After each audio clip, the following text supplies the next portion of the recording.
Thank you very much indeed for staying with us.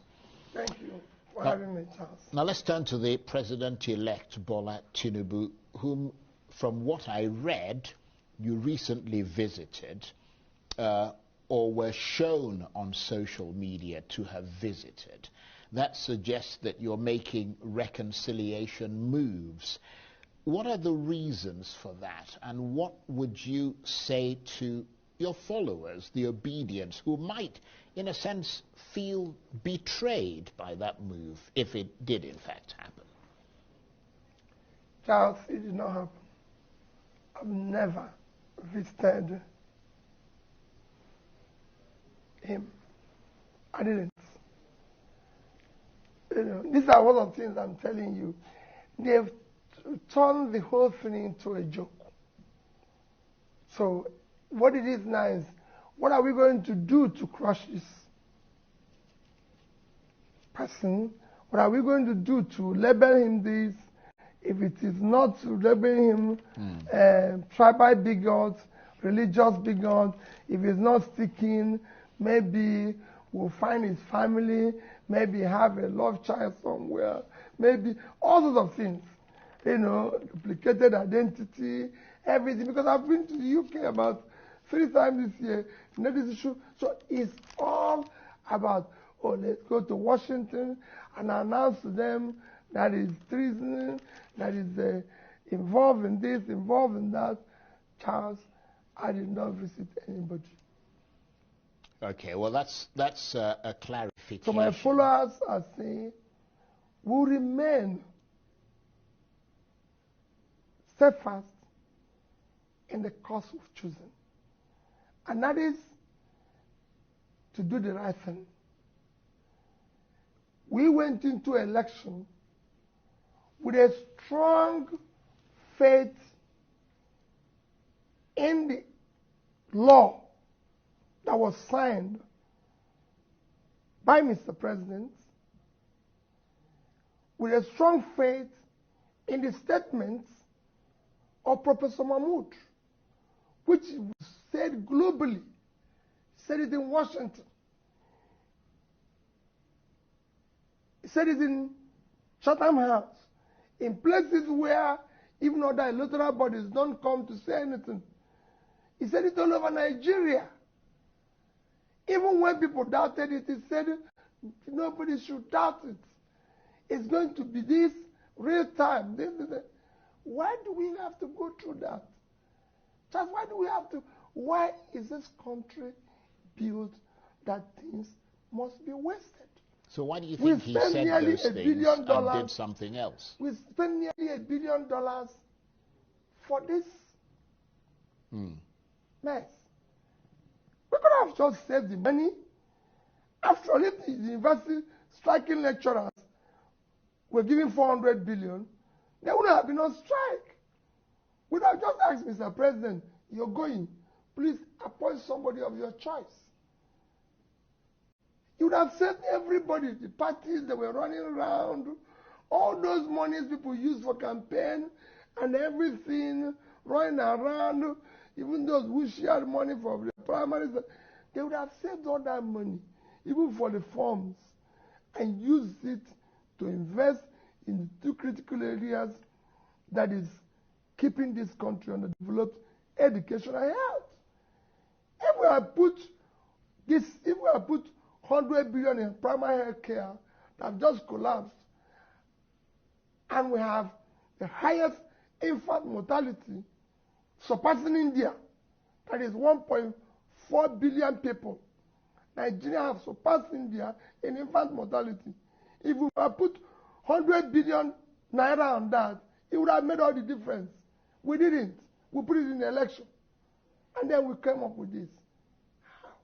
But why do you think he went to all those places, Chatham House and all the places around the world? I don't know. That's and said those things and then did something else. Yes, that's what I'm worried about. And this is not being said by somebody who is uneducated. It's been said by a respected professor. But does that give... That questions the entire... You see, whenever I talk about that educational qualification, It's not a measure of integrity. That's what it should be. Yeah, but you're suggesting that it was necessarily something that had to do with integrity. They're arguing that it might have been, or that it had something to do with technical glitches. Which technical glitches? You had three elections the same day. The other two went through the same promise you made. The most important one, the most important election in this country is the election, the presidential election. That's where we have issues. That's where we have our problems. That's what we need to solve. That's where we need competence, capacity,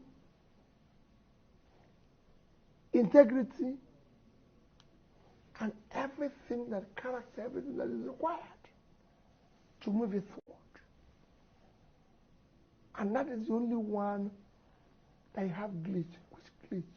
Can they explain the glitch? Have they ever explained it to anybody? INEC is still uploading the results till today. Does it make sense? Well, presumably that explanation they'll be forced to make it in court, and of course. No, it's not even making it in court. You look at the country. Charles, we have a country. We're not the only country globally. There's hundreds of countries globally. Why must our own be always a problem? Well, you and your party, the Labour Party, are now preparing to enter into a storm of the unknown, into legal, uncharted territory. You've filed a legal challenge in court. What is your sense of how it's all looking as your appointment with that tribunal draws near? Well, the court will decide. I believe the justices also are on the spot. It is for them to interpret the Constitution, whichever way they do it. I've done it before. I've challenged similar rascality in my state. I've challenged it when I was impeached. I've challenged it when there was issue of tenor interpretation. So I'm challenging it again. And the judges are also on trial. Because on trial of interpretation of our Constitution, of the law, of the process. Like I said, what we are challenging is not just about who is there or who is not there. It is the process.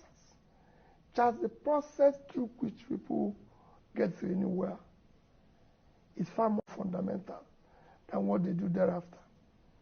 I recall asking one of the professors a few days ago, I said, can I be a professor?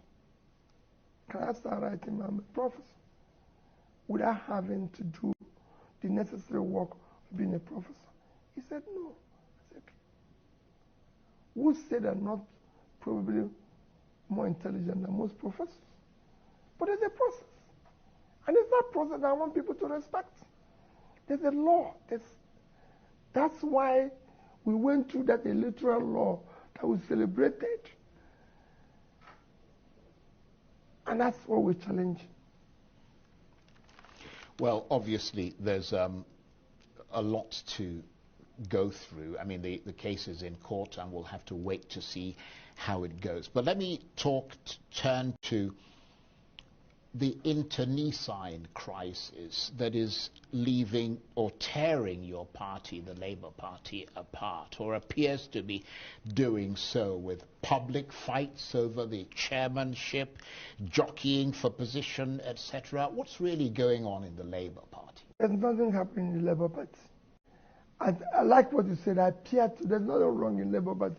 It's the same rascality that is going on all over the place. The chairman of Labour Party is Barrister Julius Abure.